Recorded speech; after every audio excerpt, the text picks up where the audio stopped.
is a long extension to Brexit increasingly likely at this point? I think it probably is. For a few hours last night, there was a moment of excitement, and we thought that Theresa May might just get that much-loathed Brexit deal over the line. She offered up her own job in return for votes, basically, to try to get those Brexiteers, those hardline Brexit backers, on board. And for a moment, it did look like she might succeed. Boris Johnson said that he would support the deal. He said that behind closed doors.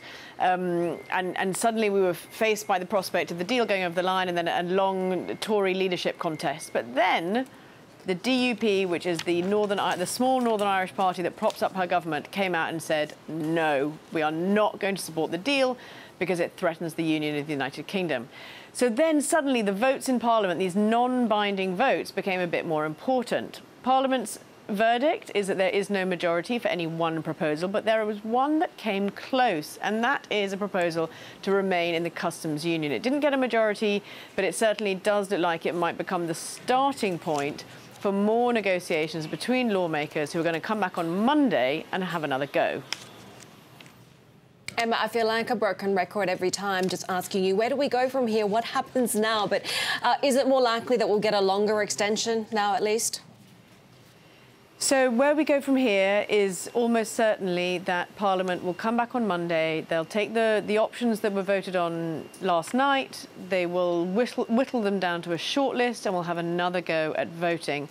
And then probably you're presented with a much softer Brexit. And so Theresa May, if she agrees to this, which is not a foregone conclusion, if she agrees to this, she can go back to the European Union and say, my Parliament wants a softer Brexit, my Parliament wants something like a customs union, we need a long extension, and the European Union will say, you know, try on 9 or 10, 12 months for size. That's going to be very toxic at home.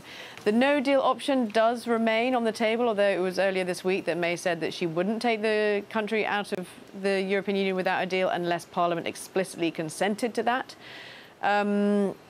So, yes, as you say, a long extension looks likely. No deal is still on the table. And there's a very slim chance that May will have one more go at putting her deal to Parliament. But her aides have been saying that at least, unless they were very sure that she had the support, they probably wouldn't do that.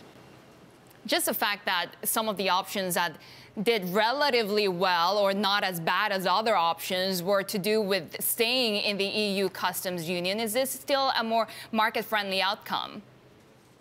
Yeah, it is. I mean, the customs union, what it does is basically removes tariffs and other barriers to trade. So, for example, for the car industry, this would be good news. For manufacturing in general, that would be good news. It's not as close as the status quo, so it doesn't include, you know, aligning your rules with the European Union. So that would create barriers.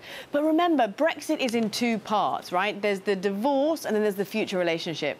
And the only thing that's written down in the deal, in legally binding terms, is the divorce. The future relationship is still up for grabs. What they've agreed on the future ties between the EU and the UK, it's all written down in a non-binding political declaration that can be rewritten, ripped up, during the period until, you know, probably until December 2020, if this deal goes through. So all of this is, you know, companies, I'm afraid to say, are going to have to live with uncertainty for a very long time. Even if Theresa May's deal were to go through this week and the UK left at the end of May, that future relationship is not going to be set in stone for many years still to come.